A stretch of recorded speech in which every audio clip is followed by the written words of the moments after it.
comment réaliser une animation en utilisant le Shower Vintage avec V-Ray. Vous devez savoir, la première étape d'abord, c'est de contrôler votre machine. Ici, c'est la machine que j'utilise régulièrement pour faire tout ce qui est tuto YouTube et autres. Et aussi, j'ai une machine personnelle pour mes projets. Donc, vous pouvez voir ici, la mémoire fait 32 Go de RAM. Vous voyez, regardez, je n'ai même pas encore lancé l'animation, mais regardez ce qui se passe. 15 Go de RAM sont déjà utilisés. Au niveau de la mémoire et autres, 6, 4 vidéos, une RTX 3060, c'est déjà suffisant pour que moi je puisse gérer mes tutoriels sur ma chaîne YouTube. Voilà. Donc, on va se diriger directement juste ici. Donc, la carte graphique RTX, c'est vraiment une nécessité avant d'utiliser le Vintage. Qu'est-ce qui va se passer? Vous devez savoir que lorsque je lance le Vintage, automatiquement, on aura une synchronisation de manière simultanée depuis le SketchUp et directement dans le Vintage. Donc, je lance pour ne plus trop tarder. On ouvre ensemble, tout doucement. Ça va se charger le Vintage 2.0.2. Automatiquement, on te montre un peu comment ça fonctionne. Prends le temps de patienter, on te montre un peu ici le truc du Vintage. Automatiquement, qu'est-ce qui va se passer? Ça se synchronise directement ici à la scène. Vous voyez, c'est ce qui est vraiment très intéressant. Donc maintenant, qu'est-ce qui va se passer? Nous, de notre côté, on veut réaliser une animation de manière générale. Donc, on va créer des scènes. Faites très attention, ne faites pas des animations où c'est-à-dire les scènes sont vraiment très rapides. Ça, c'est pas trop intéressant. Faites attention que quand le client regarde son animation, il puisse se sentir dans l'animation qu'il est en train de réaliser ou bien qu'il est en train de voir du moins, de manière générale, en fonction du projet que vous réalisez. Donc, pour créer l'animation, déjà, ici, c'est l'élément par défaut, la synchronisation. Donc, si j'effectue un mouvement dans ma scène, ce même mouvement va s'actualiser directement dans V-Ray ici. Donc, on va faire le test, vous allez voir. On va venir juste ici, dans l'exposition ici, on va revenir juste un peu là, baisser juste un peu ici. Et vous allez voir que lorsqu'on va répartir ici, automatiquement, regardez, ça s'actualise ici. Donc, pour augmenter un peu la vue, vous allez voir exposition mode physical. On va venir sur value. On peut lui donner une valeur. Regardez comment l'exposition est forte. Donc, à partir de là aussi, on peut contrôler un peu l'exposition. On peut la baisser légèrement pour équilibrer un peu. Voilà. Et automatic mode vertical, on va l'activer pour apporter encore plus de détails au niveau de tout ce qui est perspective à 2.0, des trucs comme ça.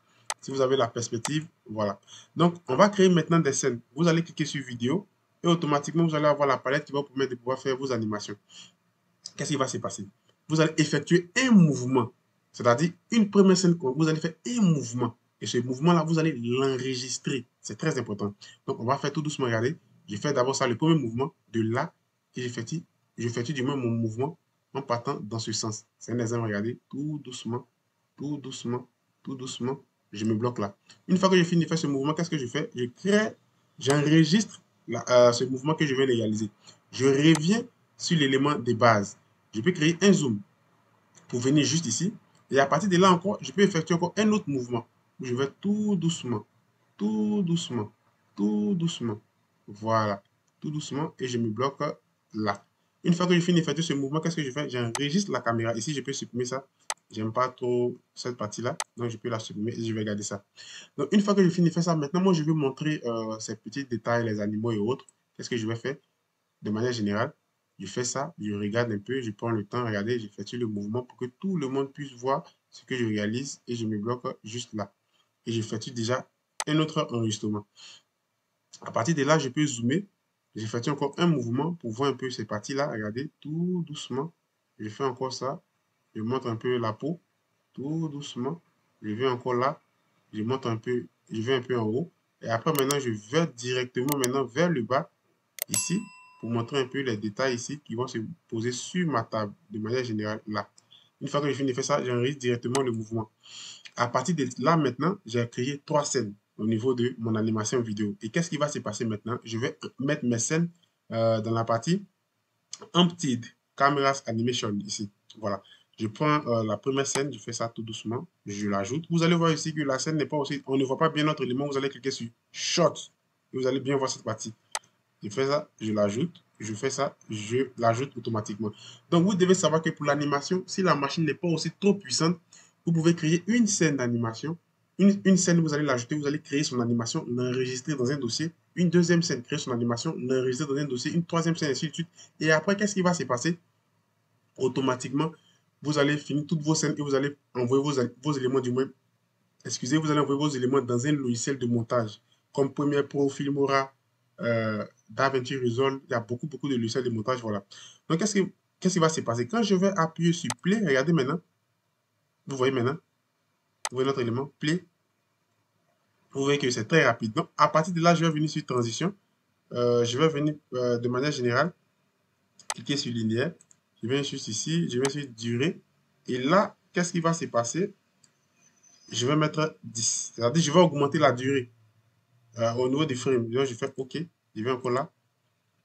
Je vais encore là. Je vais encore juste ici. Je mets ici, je vais mettre encore sur 10. Et je fais ça. Automatiquement, je fais OK.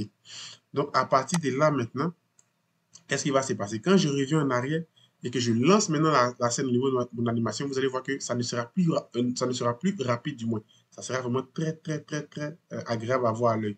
Donc, à partir de là, on peut diminuer un peu l'exposition du soleil, juste légèrement, pour ne pas que ce soit trop fort, trop violent. Voilà. Et à partir de là, je viens maintenant ici et je lance maintenant mon animation. Vous voyez? On voit ce qui se passe maintenant. Ça va tout doucement. Tout doucement. Tout doucement. Le soleil, après, on peut diminuer. Ce n'est pas un problème. Mais le plus important, c'est de voir comment l'animation fonctionne. Vous voyez? Je vais tout doucement. Tout doucement. Ça va montrer toutes les petites scènes ici. Vous voyez? Directement. Et à partir de là, maintenant, vous allez pouvoir créer votre animation. Lorsque vous allez finir de faire ça, vous allez venir dans Tools. Vous allez venir dans Edge. Et vous allez voir MP4. Vous allez choisir. Vous voulez faire quoi? Parce qu'on peut créer des rendus aussi avec le Sharp Vintage. Voilà, vous pouvez faire tous ces petits éléments-là. Une fois que vous allez mettre sur MP4 et vous allez faire Start. Et automatiquement, l'animation sera lancée. Donc, si je fais Start, je viens ici, on regarde un peu, je fais Start. Si je fais OK, automatiquement, l'animation sera lancée juste ici. Voilà. Donc, moi, je ne vais pas lancer l'animation. Dans cette vidéo, je t'ai montré comment tu peux le faire. Et le plus important, si tu veux le faire, regarde tes paramètres au niveau de tout ce qui est carte graphique ou la machine. Est-ce que la machine peut supporter? Et après ça, le reste, tu peux maintenant lancer ton animation. Tout ce que moi je te demande, si tu as aimé la vidéo, n'oublie pas de t'abonner, d'activer la cloche de notification. Si tu veux comprendre tous ces éléments de manière approfondie, tu as tous mes coordonnées en description. Et sur ce, je te dis à la prochaine pour une autre vidéo. Ciao.